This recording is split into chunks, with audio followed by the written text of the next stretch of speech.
Hi, everyone. Welcome to the So True Network with Dawn Johnson and Powers. I am so glad you're here, and I'm extremely excited to have you here for our In True Conversation series. In this space, we sit down with community leaders, educators, and our community voices who are making an extraordinary impact.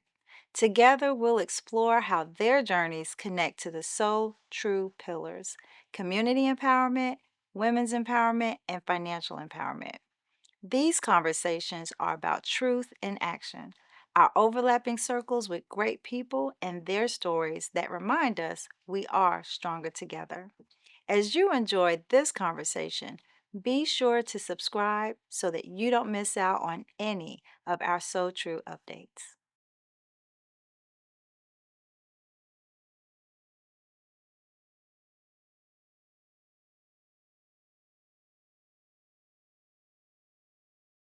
And you hit to the core what this network is about. It's very intentional by calling it So True because number one, yes, Sojourner Truth is my Shiro. And when I think about the work that she did, I wanted to pay homage to her. But I want people to listen to this interview, these stories, and go, that is so true. So it's a space where we're speaking our truth because to your point, I do think that sometimes we make it look a little bit too easy. And I've heard women say when they're struggling in their marriages, I never saw my parents argue. And then, they go to their mother and it's like, why? Well, my husband and I were arguing every day. And she's like, we argued. And she's like, but I never saw that. So I don't know that there are ways to let our children know that when they get in relationship, when they're trying to navigate their way, that there's some truth here that we don't always want to, we show up on the front stage, but sometimes we have to pull a curtain back and let them see what's going on backstage so that they don't go into the world with these false understandings about what it really takes. So with that, when it comes to the financial part, because I'm passionate about financial literacy, and it's not because I got it all right or figured it all out. It's because I've made some mistakes, and I'm going, what could someone have told me? What could I have learned to help me not go through some of the things that I went through? Could I've been further along? So I again want these lessons to be something that others can avoid, to put them in a different level. So, with that, what have you learned in your journey about that financial part or aspect of doing the work, navigating things with the spouse? Because, um, per my statistics, or what I've learned is that the number one reason why people, especially nationally and in our community now, divorcing and even not getting married is financial. Finances or even committing to relationships. Right. Everybody has a different story. I don't want to, my story is my story Right. and how my husband and I did what we did, graduating. He was an entrepreneur and he still is at Spirit. That's who he is. I'm more of the steady Eddie. I'm the conservative person. I want to see my money. I wanted to, I wanted to grow in the 401k. So I was fortunate to work for State Farm at the time that we worked. We made a pretty good income for that time. And I had a 401k and a pension and, got to use that pension when I turned a certain age. And then I went on to another corporate job and got another pension that was an excellent pension. So those are things that they don't exist anymore. Right. So you're going to have to do more of the investments. You're going to have to do more of maybe real estate, if that's your thing as a young person. I think young people have the gift of time on their hands, meaning they're more years ahead of them than it is behind them, whereas we're in that opposite role where there's more time behind us than it. So I say to that person, save your money, you know, save for the trips. Don't take the trip and then pay for the trip. Save for the trip because I feel there's value in getting outside of your community because that's how you learn what other people are doing. So I feel saving via your company, if they match whatever your saving performance vehicle is, whether that's a 401k, 401a, whatever it is, if they are going to match it, it makes no sense that you don't put the full amount in there. Right. Do that. If I could go back and talk to my younger Pat, don't take that $10,000 out for that first home. Leave it and save and wait another year to get that home. So those are things that I would do, because when you're 22, oh, retirement is 40 years away. I don't have to worry about that. Well, I'm here to tell you 40 years happened in about a week. I don't know how it happened, but it happened quickly. Right. And we are where we are. And then the other thing I would say, and I never would have thought as an HR professional, I would say this, I wouldn't have said it before. These companies aren't loyal like they were to us that years ago. So consequently, young people aren't as loyal. But what I say, get all the education you can, get the certificates that you can. And if you can get some vocational something on the side, get that too. Because what our children and my adult sons have seen just in their lifetime, they've lived through 9/11. They've lived through a pandemic. They've lived through a downturn in 2008. And when all of those things happened, our society shifted. People who were making stellar incomes were let go.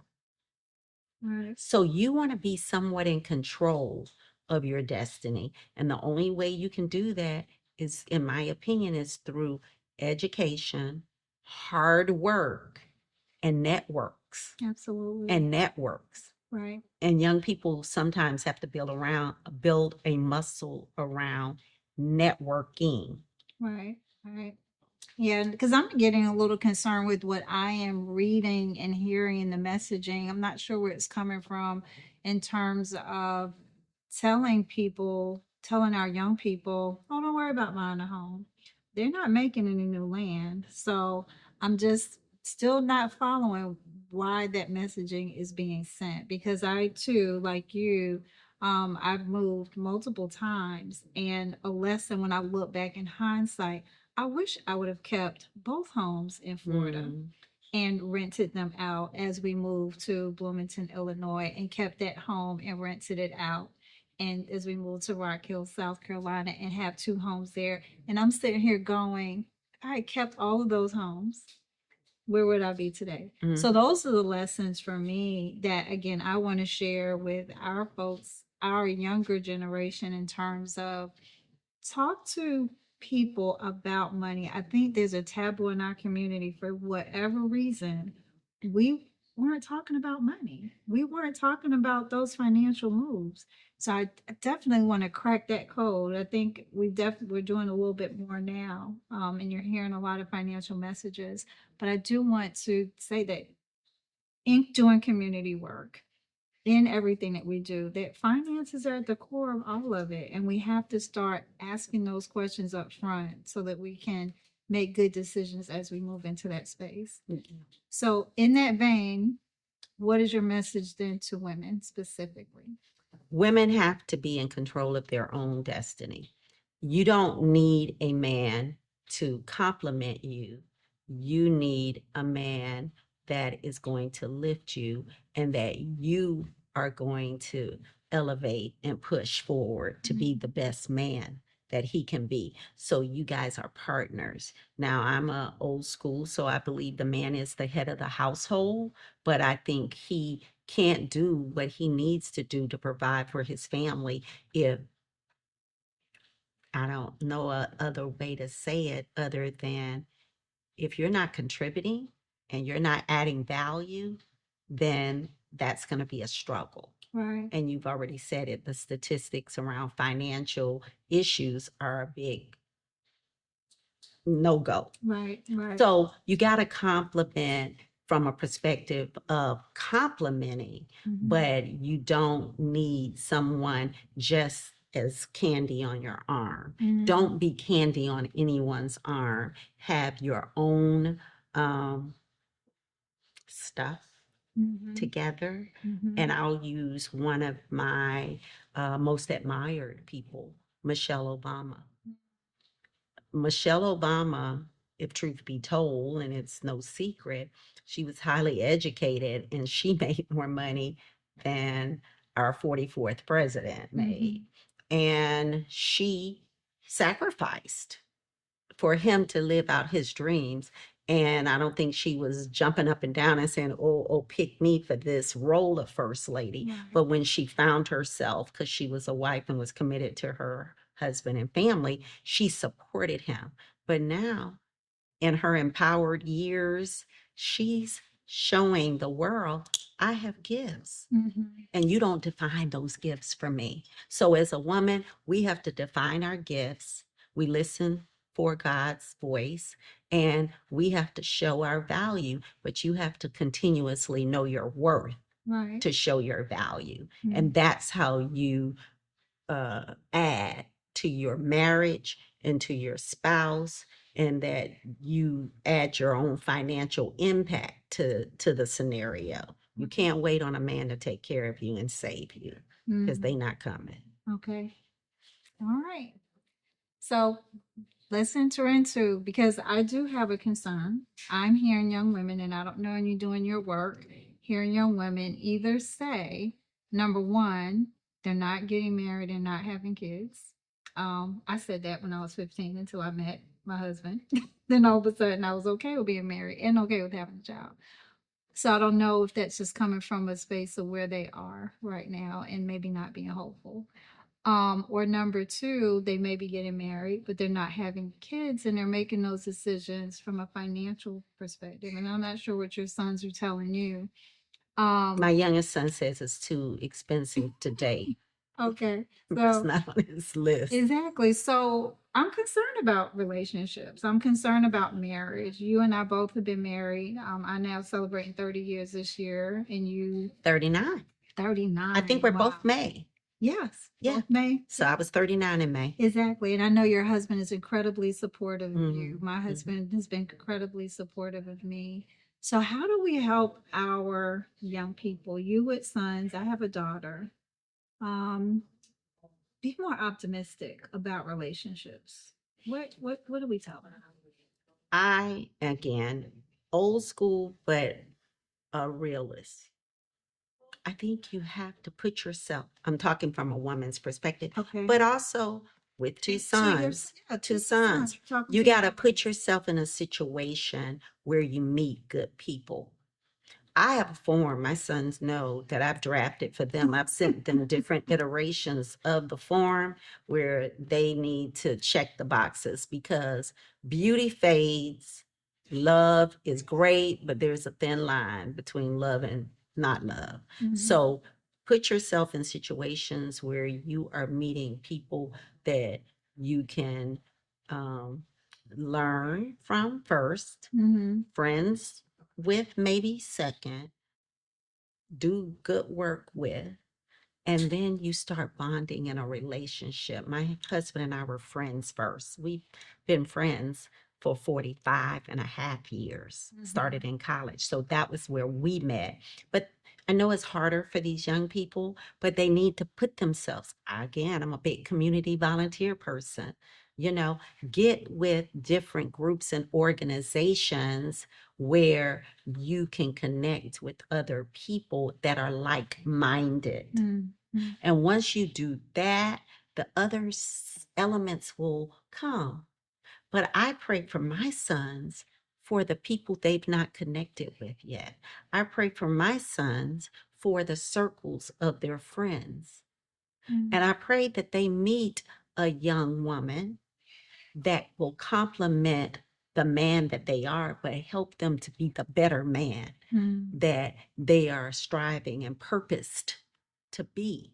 So I want them probably to marry a woman like their mother, somebody that is going to stand by, because it's not going to always be roses, but stand by them, but to push them to elevate to Right. be there with them, sometimes 50-50, sometimes 80-20, Right. because that's how life is. Yeah.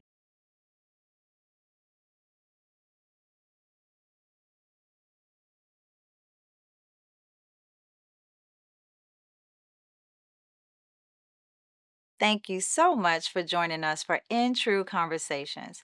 Every story shared is another piece of our collective truth that we're presenting to our community to build together.